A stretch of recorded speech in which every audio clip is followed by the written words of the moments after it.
Olá, colegas.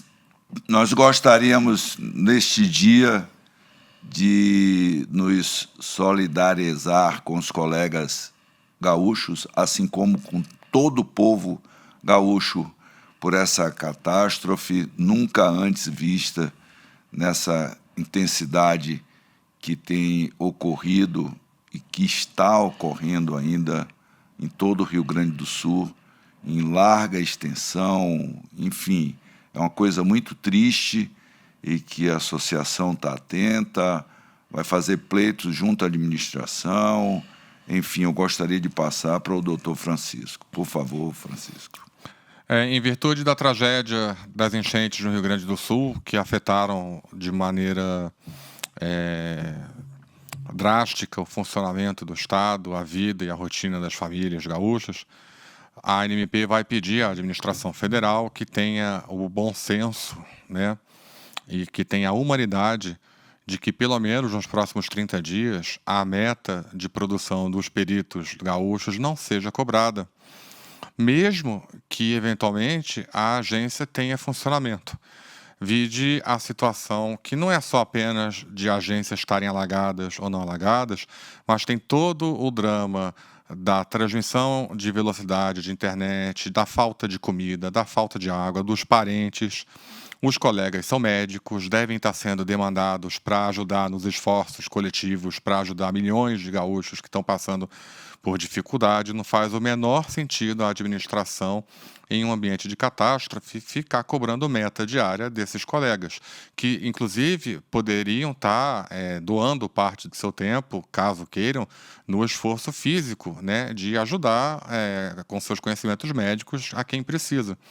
Então, já que até agora a administração não se mexeu, a associação vai pedir, com fundamentação científica ampla, que pelo menos nos próximos 30 dias, né, que os colegas sejam poupados, tenham a sua meta abonada, né, independentemente da agência estar aberta, né, e deles atenderem um ou outro caso. Não dá para exigir que o segurado consiga comparecer à eventual agência aberta, porque o próprio segurado deve estar com dificuldades, né? Então, é nesse pleito que nós vamos pedir que o governo faça isso para tentar aliviar um pouco a situação dos colegas no Sul, que realmente não está fácil. E eu diria, completando, Francisco, o estado emocional em que se apresenta hoje a população de todo o estado gaúcho, né? Não só do perito, mas o próprio administrativo e o segurado, que hoje tem intensa dificuldade em se locomover, enfim, é uma catástrofe, e que a administração tem esse cuidado. E nosso tema hoje, nós não poderíamos deixar de falar sobre a inexistência do recurso do Ateste-Med, a identificação do BPC, que continuam tendo dúvidas, alguns colegas, e ainda da perícia da reabilitação. Ora, sobre recurso do Ateste-Med, ele não tem nenhuma previsão legal. Nenhuma previsão legal. Então, não há que se fazer nada num pós-Ateste-Med em instância recursal. Não existe. Então, os senhores vão ter que devolver essa atividade. Por quê? O INSS tem habilitado isso. E isso não existe. Não tem previsão legal para isso. Francisco. O Ateste-Med, assim como os outros exemplos de DocMed no passado, não sei o quê, eles têm na sua Constituição Legal a previsão expressa de que eventual recusa, impedimento, qualquer situação que impeça a concessão ou reconhecimento remoto desse pleito, o recurso, a outra análise, ela tem que ser presencial. Então, não existe previsão legal de recurso de negativa remota. Então, os peritos não podem fazer o que não tem previsão legal. Como o INSS, infelizmente, sofre de uma má gestão, de gestores mal qualificados que desconhecem o que estão fazendo, os sistemas do INSS acabam permitindo esse tipo de recurso, mas ele não tem previsão legal. Então, a orientação da associação realmente é o que o Argolo falou, e eu vou pedir agora que o Paulo Vitor explique com um texto, um tom mais jurídico também, os procedimentos do que o perito deve fazer quando encontrar na tarefa essa situação de recurso de ateste médio. Paulo? Nós recebemos nos últimos dias esses relatos de peritos médicos federais que têm se deparado com a tarefa recurso de ateste médio sendo disponibilizada no RUN, no Repositório Único Nacional, e efetivamente, como já foi salientado, a portaria conjunta número 38 de 2023, que é o atual normativo que regulamenta a análise documental para fins de concessão do benefício por incapacidade temporária, o famoso ateste médio. Essa portaria não traz nenhum tipo de disposição a respeito de recursos contra o indeferimento do ateste médio, até porque não se trata de um indeferimento, né? Como resultado da análise documental, existe apenas a conformação do atestado ou a não conformação do atestado. Quando não há conformação do atestado, a portaria é explícita em abrir apenas duas alternativas. A primeira dela é o segurado manter o interesse por aquele benefício e, assim, ser encaminhado à análise presencial, ao exame médico presencial, ou aguardar os 15 dias da não conformação e encaminhar uma nova solicitação, mas em nenhum momento existe essa previsão de recurso de ateste médio. Nós vamos falar mais uma vez sobre a identificação no BPC. Ora, nós inclusive soltamos um novo comunicado recente, agora acho que de domingo ou segunda-feira, onde apresentamos toda a documentação, inclusive com um termo aditivado, para que vocês possam utilizar ele, e dizendo que vocês não são obrigados a atender ninguém não identificado com o RG.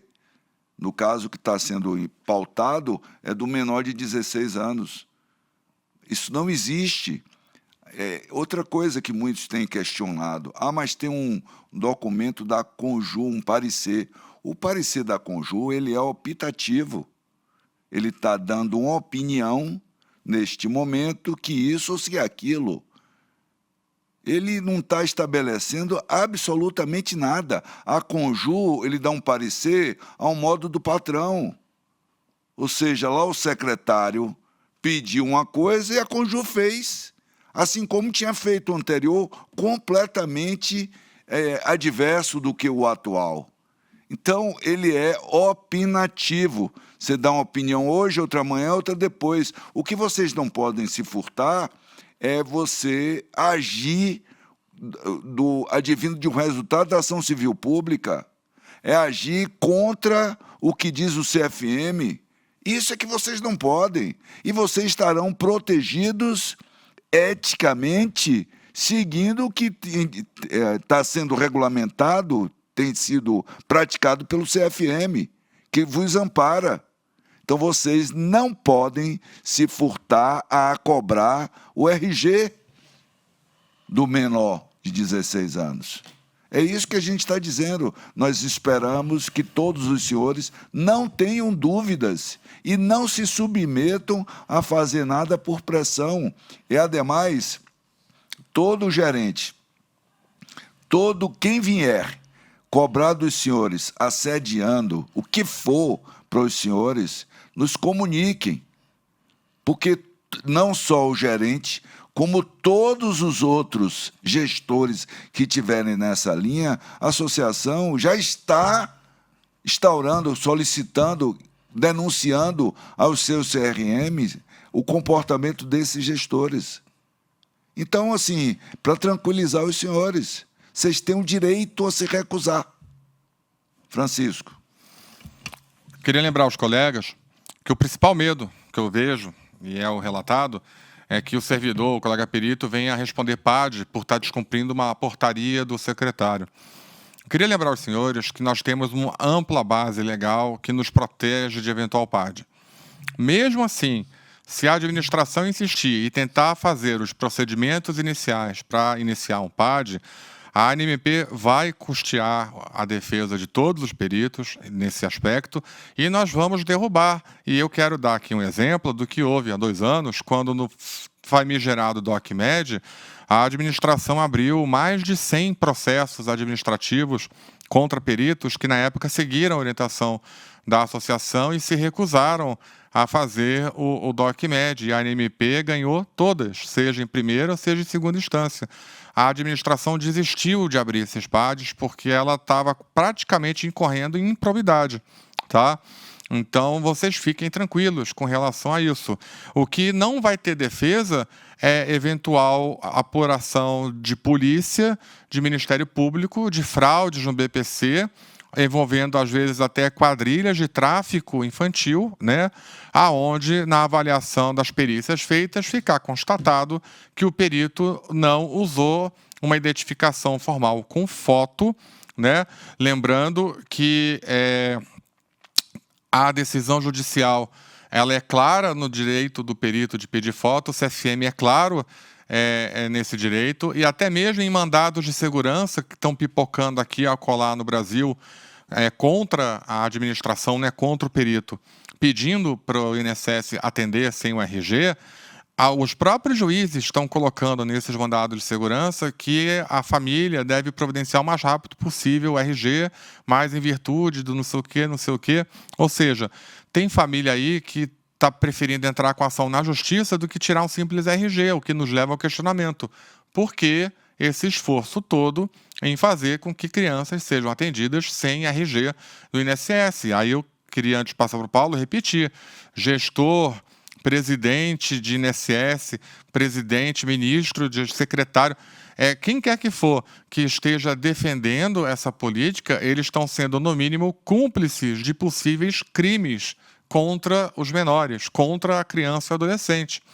Não caiam nessa. Parem de temer ameaças vazias da administração. O panorama já foi traçado. Existe uma sentença numa ação civil pública que tramitou no Paraná, em que o Ministério Público Federal, sediado lá, a Procuradoria da República do Paraná, instaurou essa ação civil pública perante a Justiça Federal contra a União, contra o INSS, contra a associação, que à época já vinha fazendo esse tipo de recomendação. E naquela ocasião, até é bom a gente fazer o paralelo com a atuação da Conjur no atual momento, mas naquela ocasião, a União, representada pela AGU, e o INSS, representado pela Procuradoria Federal, foram ao processo para defender a necessidade e a imprescindibilidade da apresentação do documento oficial com foto para fins de realização da perícia médica relativa ao BPC. Então, fica muito claro e evidente o que o doutor Argulo trouxe, que as opiniões da advocacia pública oscilam de acordo com o interesse do Estado, que, em última medida, é o interesse do atual governo. Então, quando a diretora atual do Departamento de Perícia Médica Federal se vale de um parecer opinativo e não vinculante da Conjur, do Ministério da Previdência Social, o que ela está fazendo é se utilizando de uma argumentação que necessariamente quer emplacar a apresentação da mera certidão de nascimento para fins desse exame. Então, se for para tratar sobre parecer da Conjur, nós temos um parecer da Conjur, que na verdade é um parecer da Procuradoria-Geral da Fazenda Nacional, à época em que a carreira era vinculada ao Ministério da Economia, que resguarda completamente os peritos em relação ao exercício dessa prerrogativa, porque não se pode imaginar a prestação de nenhum serviço público, até quem tem contato com audiência judicial, já participou de alguma, sabe que em audiências de conciliação ou de instrução e julgamento, a primeira coisa que é feita pelo secretário da vara é exigir a apresentação do documento oficial com foto. Se alguém chegar lá com a certidão de nascimento, isso não vai proceder. E também existem vários estados do Brasil em que já é automática a concessão do RG logo depois do nascimento. Então, efetivamente, a gente fica estupefato em relação a esse retrocesso que acontece com essa portaria nova do secretário, mas ressalta na mesma medida que existe um amplo acervo normativo que dá respaldo para que o perito possa agir de acordo com a sua autonomia, exigindo a documentação para realizar a perícia do BPC.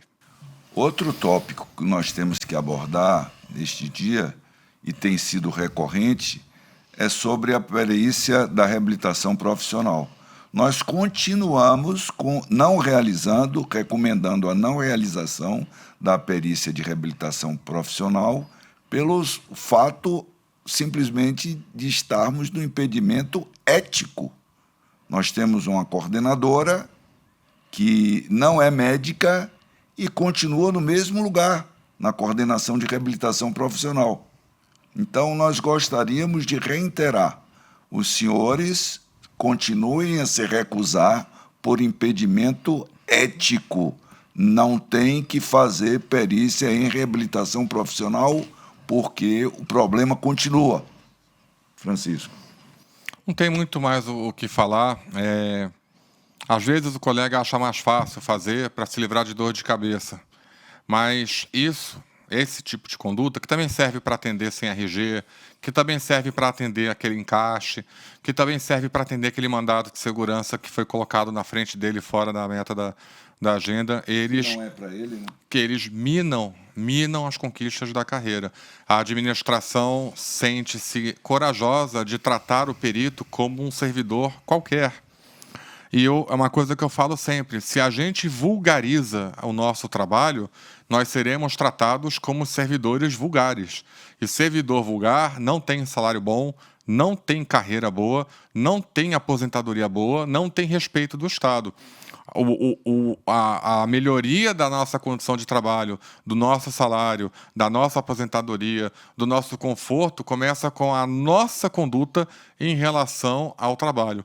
Então, eu repito aos colegas, há um impedimento ético porque tem uma coordenadora de RP que não é médica, ilegalmente no cargo, em que pese a gente ter já ganho parte do mérito, essa decisão em segunda instância acabou sendo temporariamente suspensa e estão aguardando o juízo inicial tomar a decisão final sobre o caso, mas já um amplo reconhecimento do CFM também de que é ilegal, é antiético fazer esse tipo de trabalho. É a mesma coisa que você ser um ortopedista e o chefe de serviço de ortopedia ser o gesseiro. Qual ortopedista aceitaria trabalhar nessas condições? Está na hora, colegas, da gente começar a se mostrar como médico, como gente que levou 10, 15 anos de formação, que tem, às vezes, mestrado, doutorado, mais de uma especialidade. Não dá para se comportar de maneira boba, infantil ou sonsa dentro do INSS. Boa parte dos problemas que estamos enfrentando atualmente não estariam ocorrendo se parte da categoria não se comportasse como se o INSS fosse um puleiro e um bico. Mesmo que você não encare a perícia como sua atividade principal, nós temos que ser sérios em todas as atividades que nós fazemos. Então, é esse o apelo que eu faço, já que esse tema tem sido recorrente.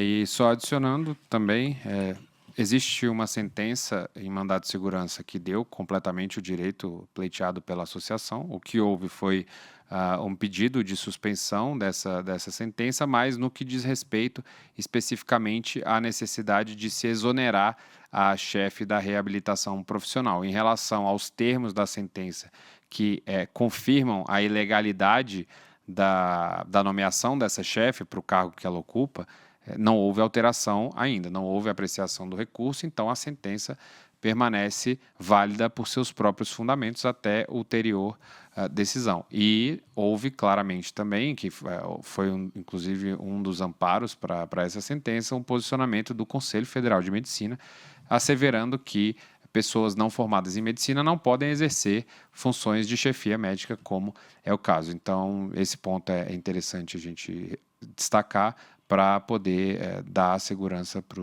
os senhores. Pois é, colegas. Infelizmente, nós viemos hoje para atestar o reconhecimento e o direito dos senhores de que não existe recurso do Ateste Med. E tem sido uma prática que o INSS coloca para os senhores resolverem uma coisa que não tem amparo legal.